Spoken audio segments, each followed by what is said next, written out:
Assalamualaikum warahmatullahi wabarakatuh. Selamat pagi semuanya. Bagaimana kabarnya hari ini? Alhamdulillah semuanya sehat ya. Perkenalkan terlebih dahulu, nama saya adalah Lutfia Nur Hasanah. Di sini saya akan membawakan materi yang baru, memaparkan materi yang baru, yaitu macam-macam puasa. Dari pertemuan yang kemarin yang sudah disampaikan oleh Bu Sama, apakah ada yang masih ingat mengenai materi yang kemarin? Baik, betul sekali. Materi yang kemarin kita itu membahas tentang pengertian puasa dan dasar-dasar hukum puasa. Nah, di sini Ibu akan memaparkan macam-macam puasa menurut ahli fikih yang sudah ditetapkan oleh syariat Islam itu terbagi menjadi 4, yaitu puasa sunnah, puasa wajib yang pertama, kemudian puasa sunnah, puasa makruh, dan puasa yang diharamkan. Puasa wajib atau puasa fardu itu puasa yang diwajibkan oleh syariat Islam, yang sudah diwajibkan oleh Allah kepada kita semuanya. Apabila kita melanggar, kita akan mendapatkan dosa. Apabila kita menjalankan puasa wajib tersebut, maka kita akan mendapatkan pahala. Yang tergolong ke dalam puasa wajib itu adalah puasa bulan Ramadan, puasa kafarat, dan yang terakhir adalah puasa nadar. Kemudian ada puasa sunnah yang kedua. Puasa sunnah ini apabila kita menjalankan mendapatkan pahala, dan apabila kita tidak menjalankan puasa sunnah maka kita tidak mendapatkan dosa. Yang tergolong ke dalam puasa sunnah itu diantaranya puasa hari Senin dan Kamis, puasa Nabi Daud, puasa Asyura, puasa Arafah, dan puasa 6 hari di bulan Syawal dan lain-lainnya. Kemudian yang ketiga adalah puasa makruh. Puasa makruh ini diantaranya ada puasa di hari Jumat, puasa Wisol, dan puasa di hari Tasyrik. Hari Tasyrik ini jatuh pada tanggal 11, 12, dan 13 Dzulhijjah. Kemudian yang terakhir yaitu puasa yang diharamkan. Nah, puasa yang diharamkan ini adalah ketika kita melaksanakan puasa tersebut hukumnya menjadi haram. Misalnya ada seorang istri yang melaksanakan puasa sunnah, kemudian suami tidak mengetahui jika istrinya berpuasa ataupun mengetahui tetapi suami tidak mengizinkannya, maka puasa tersebut menjadi puasa yang haram. Dari puasa wajib, sunnah, makruh, dan haram, adakah yang ingin ditanyakan? Baik, jadi ada yang ingin bertanya? Boleh, silahkan. Oh iya, jadi pertanyaannya itu adalah apakah boleh jika dalam melaksanakan puasa nazar itu tidak berurutan? Baik, saya akan menjawabnya. Jadi misalnya ketika saya mendapatkan nilai yang bagus, saya akan bernadar selama 4 hari berturut-turut. Maka sesuatu yang kita nadarkan, sesuatu yang kita ucapkan pada yang kita niatkan itu pertama kali ya, artinya ketika kita nazar 4 hari berturut-turut, wajib untuk melaksanakannya puasa 4 hari berturut-turut dari hari Senin dan Kamis. Jika dalam satu serangkaian tersebut ada yang batal, maka kita wajib untuk mengulanginya kembali. Sekian, terima kasih. Apabila ada kesalahan dan kekurangan, saya mohon maaf yang sebesar-besarnya. Wassalamualaikum warahmatullahi wabarakatuh. Assalamualaikum warahmatullahi wabarakatuh. Selamat pagi anak-anak. Alhamdulillah, gimana kabarnya anak-anak pada pagi hari ini? Sehat semuanya? Alhamdulillah sehat luar biasa. Baik, sebelum Ibu mulai, Ibu akan absen kehadiran terlebih dahulu. Imada Zuma Kauliani hadir. Krisna Aji Nugraha hadir. Muhammad Afif hadir. Mas Afif kok kayak ngantuk? Sudah sarapan? Sudah ya. Kemudian Lutfi Salsa hadir. Alhamdulillah pada pagi hari ini hadir dan sehat semuanya ya anak-anak. Baik, sebelum Ibu mulai, mari kita berdoa dengan membaca basmalah terlebih dahulu agar apa yang kita pelajari senantiasa membawa kemanfaatan dan keberkahan. Bismillahirrahmanirrahim. Baik, sebelum kita mulai, kayaknya Mas Afif ngantuk ini. Kita tepuk semangat terlebih dahulu ya, agar gak ngantuk. Tepuk semangat. Semangat.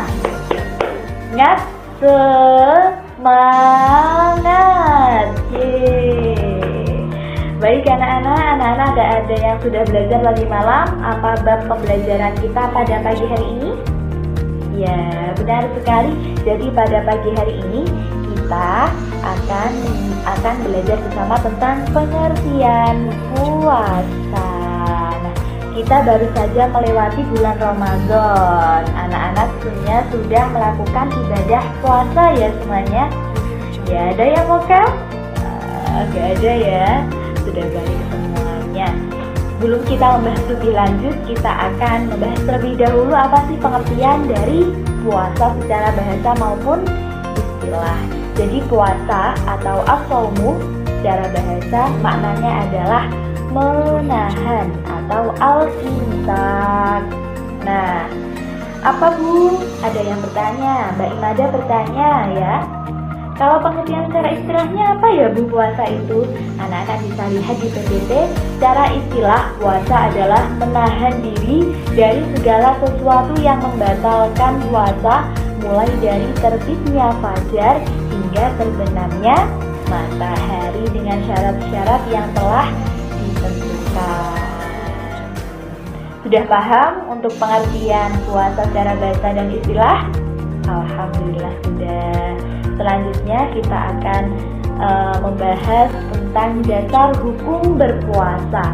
Nah, Allah Subhanahu wa taala telah berfirman dalam Quran surah Al-Baqarah ayat 183, yaitu sebagai dasar hukum puasa yang berbunyi sebagai berikut.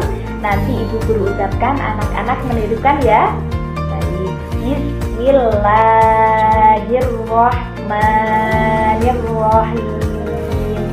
Tirukan secara tartil dan tajwid. Ya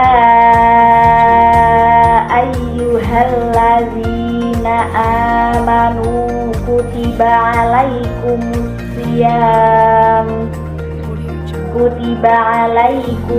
siyamu kama kutiba alal ladzina min qablikum la'allakum tattaqun. Yang artinya, wahai orang-orang yang beriman, diwajibkan atas kamu sekalian untuk berpuasa sebagaimana diwajibkan kepada kaum-kaum, sebagaimana diwajibkan orang-orang sebelum kamu, agar kamu sekalian bertakwa. Nah, selanjutnya kita akan membahas tentang syarat wajib dan rukun. Ada yang pertanyaan sebelum Ibu lebih lanjut membahas? Wah, ada, Mas Afif bertanya ya, apa perbedaan dari syarat dan rukun? Baik, pertanyaan yang bagus sekali Mas Afif. Jadi syarat adalah hal yang harus dipenuhi sebelum kita melakukan segala sesuatu. Sedangkan rukun adalah hal yang harus ada ketika kita melakukan segala sesuatu. Jadi kalau syarat wajib puasa adalah hal yang harus dipenuhi sebelum kita berpuasa. Nah, apa saja syarat wajib puasa? Yang pertama, beragama Islam. Kemudian yang kedua, balik benar ya, ketika berakal. Kemudian sehat. Kelima, bukan musafir, suci dari hadas haid dan nifas, hadas besar. Kemudian dan yang keenam, mampu melaksanakan puasa. Jadi anak-anak ini semuanya sudah berkewajiban untuk melakukan puasa wajib, yaitu puasa Ramadan sebagai kewajiban kita sebagai umat muslim. Baik, selanjutnya kita akan bahas tentang rukun puasa. Rukun adalah hal yang harus ada ketika kita melakukan puasa. Apa saja rukun puasa? Ada dua, yaitu niat dan menahan diri dari segala hal yang membatalkan puasa, mulai dari terbitnya fajar sampai terbenamnya matahari. Jadi harus menjaga dari hal-hal yang membatalkan. Apa saja Bu? Ya, mungkin banyak sudah tahu ya, kan minum secara sengaja dan seterusnya. Baik, dari sini ada pertanyaan lagi dari anak-anak? Wah, insya Allah cukup ya. Alhamdulillah, Ibu apresiasi sekali hari ini anak-anak belajar dengan semangat dan memperhatikan. Jangan lupa dikerjakan LKS halaman 25 latihannya. Thank you for your nice attention. Kalau sudah tidak ada pertanyaan, Ibu akhiri. Sampai jumpa pada pertemuan selanjutnya. Jangan lupa belajar dengan semangat anak-anak di rumah. Sekian, kita tutup dengan bacaan hamdalah bersama-sama. Alhamdulillahirabbil alamin. Wassalamualaikum warahmatullahi wabarakatuh. Terima kasih. Assalamualaikum warahmatullahi wabarakatuh. Bagaimana kabarnya kalian semua? Semoga selalu dalam lindungan Tuhan.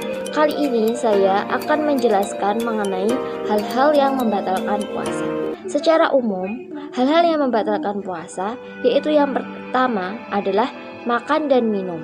Makan dan minum itu membatalkan puasa apabila dilakukan dengan sengaja. Lalu yang kedua adalah muntah yang disengaja. Tetapi menurut Hanafi, orang yang muntah itu tidak membatalkan puasa, kecuali kalau muntahnya itu memenuhi mulut. Yang ketiga adalah bersetubuh.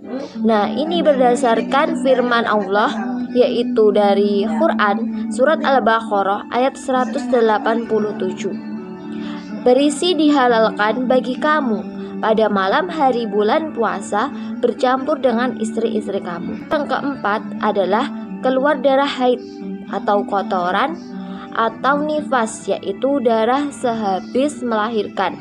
Yang kelima adalah gila atau hilang akal. Nah, gila atau hilang akal ini jika datang pada siang hari di saat kita sedang puasa, itu maka batallah puasanya. Lalu yang keenam adalah keluar mani dengan sengaja atau istimma, yaitu ia merusak puasa. Menurut ulama mazhab secara sepakat bila dilakukan dengan sengaja. Dan ini yang terakhir yang saya jelaskan, yaitu memutuskan atau membatalkan niat puasa. Nah, kalau orang berpuasa niat untuk berbuka itu maka puasanya batal. Cukup itu. Dan ada satu pertanyaan dari teman kita, yaitu pertanyaannya, bagaimana jika di saat berpuasa mata terkena iritasi dan harus ditetesi obat mata? Apakah itu dapat membatalkan puasa? Ini yang perlu kalian ketahui. Yang dapat membatalkan puasa itu apabila ada yang masuk di antara 5 lubang tubuh, yaitu yang pertama lubang telinga, lalu lubang hidung, lalu lubang mulut, lubang bawah maupun lubang atas. Nah, jadi jawaban tidak membatalkan puasa karena tidak tergolong dari 5 lubang badan. Cukup sekian. Terima kasih. Semoga bermanfaat. Assalamualaikum warahmatullahi wabarakatuh. Assalamualaikum warahmatullahi wabarakatuh. Saya di sini Krisna Haji Nugraha akan menyampaikan subbab tentang beberapa sebab memperbolehkan untuk tidak berpuasa dan manfaat serta hikmah berpuasa. Langsung saja di sini. Yang pertama, beberapa sebab itu adalah orang sakit. Orang sakit itu tidak diwajibkan berpuasa ya. Kalau sakitnya ringan, batuk, pilek itu masih diwajibkan. Tapi kalau sakitnya sudah berat seperti sakit demam yang berpuasa akan menyebabkan tambah semakin sakit, itu tidak diwajibkan berpuasa. Yang selanjutnya adalah orang musafir. Orang musafir sendiri boleh tidak berpuasa atau tidak diwajibkan berpuasa apabila jauh tempuh perjalanannya itu sekitar 86 km kalau nggak salah. Itu tidak diwajibkan berpuasa. Dan apabila merasa kuat dan masih ingin berpuasa, itu dibolehkan berpuasa. Tetapi jika tidak berpuasa, maka seorang musafir tersebut diwajibkan untuk mengganti puasanya atau mengqadha pada setelah bulan suci Ramadan. Yang selanjutnya adalah yang ketiga, wanita hamil dan menyusui. Apabila wanita hamil dan menyusui itu mempunyai fisik yang kuat juga atau tidak drop saat menyusui dan janin serta bayinya yang dikandung itu sehat, maka tidak apa-apa berpuasa. Tetapi jika hal yang buruk seperti janinnya lemah, kondisi fisiknya drop, atau jika berpuasa nanti lemas, itu tidak diwajibkan berpuasa.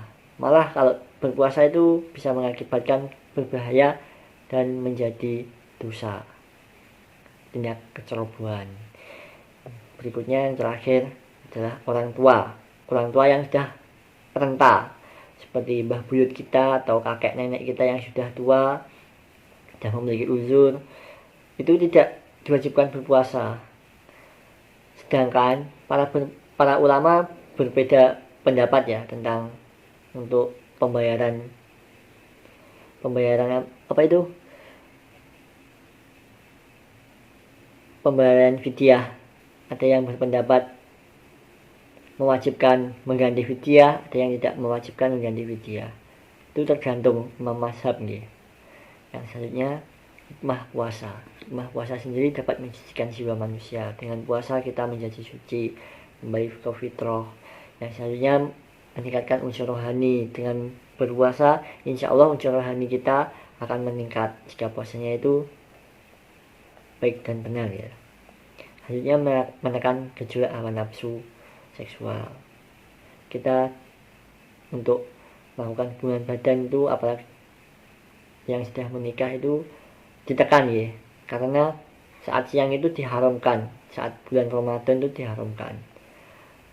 Puasa melatih kesabaran, kita harus sabar untuk berpuasa, tidak boleh emosi, marah-marah itu tidak boleh, karena kita sendiri itu harus sabar untuk berpuasa.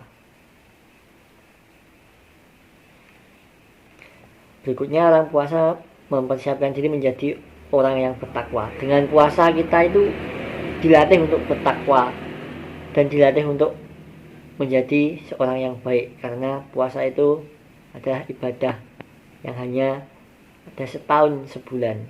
Jadi dalam waktu setahun itu hanya sebulan itu. Sekian materi dari saya. Wassalamualaikum warahmatullahi wabarakatuh.